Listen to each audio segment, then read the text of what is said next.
जी, कैसे हैं आप? उम्मीद करता हूँ जहां भी होंगे अपनी अपनी फैमिली के साथ प्यार मोहब्बत के साथ रह रहे होंगे।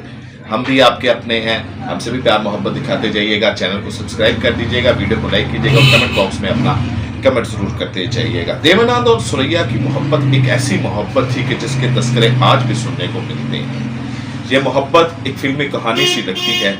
ये कहानी का आगाज कहाँ से हुआ, उसका दर्दनाक इंजाम क्या हुआ और उसके दरमियान क्या क्या जालिम समाज ने किया और दोनों के दरमियान क्या क्या मोहब्बत की पींगे बढ़ी, फिर क्या दूरियां हो गई और फिर क्या ये वक्त आया कि देवानंद को सुरैया के एक नाजुक और फूलों जैसे गाल के ऊपर थप्पड़ मारने पड़े। ये मोहब्बत की दास्तान शुरू होती है एक फिल्म की शूटिंग के दौरान, जहां किश्ती में एक सीन हो रहा होता है और किश्ती में एकदम उल्ट जाती है और सुरैया समुद्र में गिर जाती है। देवानंद छलांग लगाते हैं और बड़ी मुश्किल से और अपनी जान पर खेलकर सुरैया को उस समुद्र की लहरों से बाहर निकाल लेते हैं। लेकिन जब वो सुरैया समुद्र की लहरों से लड़ती हुई देवानंद के साथ साहिल के किनारे पर आती है तो उसके अंदर देवानंद के लिए मोहब्बत जागी होती है।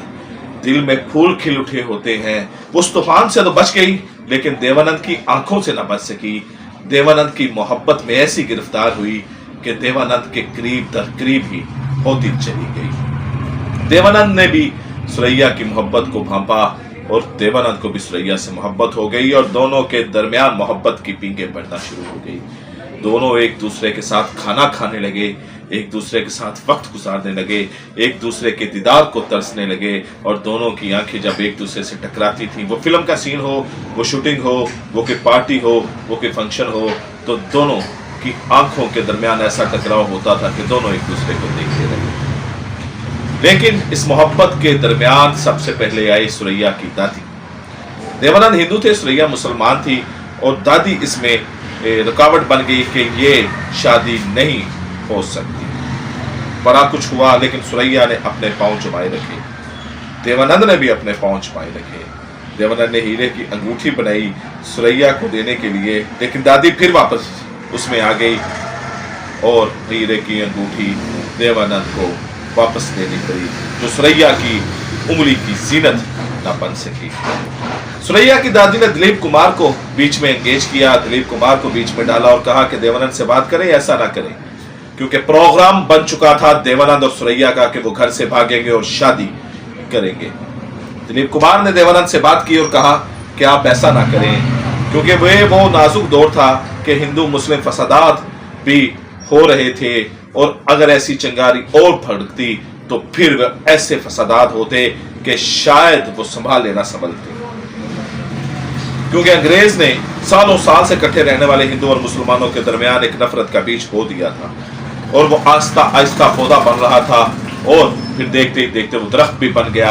तो ये वो दौर था कि जब हिंदू और मुसलमान के दिलों के अंदर नफरत प्रविष्ट हो रही थी। दिलीप कुमार ने समझाया कि ऐसे ना करें, मामलात बिगड़ जाएंगे, हालात खराब हो जाएंगे, ये हो जाएगा, मजहबी फसादात हो जाएंगे, हिंदू मुसलमान आपस से टकरा जाएंगे, तो आप इससे पीछे हट जाएंगे। देवानंद ने दिलीप कुमार को साफ जवाब दे दिया कि ये ना समझना कि देवानंद अपने कदमों से पीछे हट जाएगा, अपनी मोहब्बत से पीछे हट जाएगा। देवानंद भी एक दलेर आदमी थे, खूबसूरत भी थे, दलेर आदमी थे, निडर थे, बेबाक थे, बेखौफ थे, डरने वाले नहीं थे। दिलीप कुमार को जब उन्होंने ललकारा और कहा कि दिलीप ये तुम किस तरह की बातें कर रहे हो, मुझे डरा रहे हो, मुझे खौफजदा कर रहे हो, ये मत समझना मैं सुरैया की मोहब्बत से पीछे हट जाऊंगा, ये नहीं होगा, बिल्कुल नहीं होगा, जाओ यहाँ से, चले जाओ।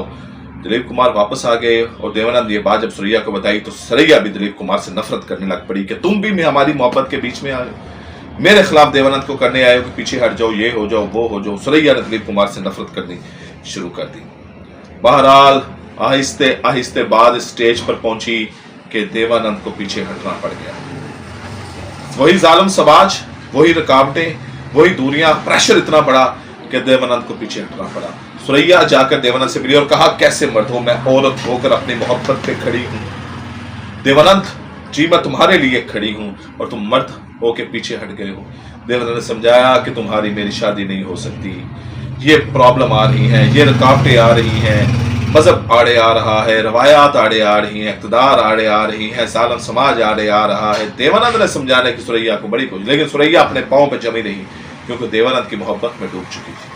उस किश्ती से तो बच गई थी, उस दरिया से तो बच गई थी, लेकिन अब देवानंद की मोहब्बत में डूब चुकी। तो उसने कहा देवानंद ये ना करो, मैं औरत होकर खड़ी हूं और तुम मर्द होकर मैदान के भगोड़े बन रहे हो, मर्द बात। देवानंद भी बड़ी मोहब्बत करते थे सुरैया से, और जब ऐसी उन्होंने बातें की तो देवानंद ने सुरैया के मुंह पर तबड़ा तबड़ा तबड़ा सन्नाटेदार थप्पड़ मारने शुरू कर दिए, और वह फूल सा चेहरा सुर्ख हो गया।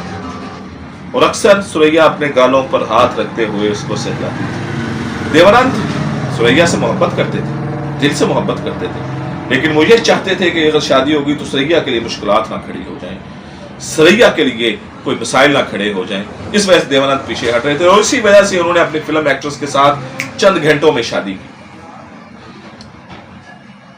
इसलिए नहीं कि वो सुरैया से मोहब्बत नहीं करते, सिर्फ इसलिए कि कहीं सुरैया के लिए मसाइल ना खड़े हो। चंद घंटों में शादी हुई, बात सुरैया तक पहुंची, लेकिन सुरैया ने सारी जिंदगी अपना वादा निभाया।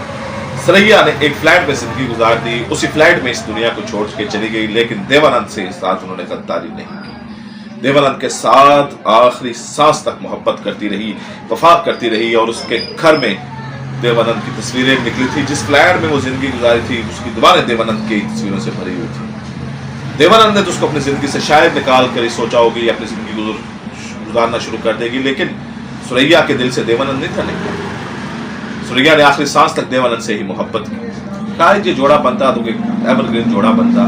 बहरहाल ये एक दर्दनाक कहानी थी, एक ऐसी सच्ची खुलूस भरी और प्यार मोहब्बत की कहानी थी कि जिसका दर्दनाक अंजाम हुआ। सुरैया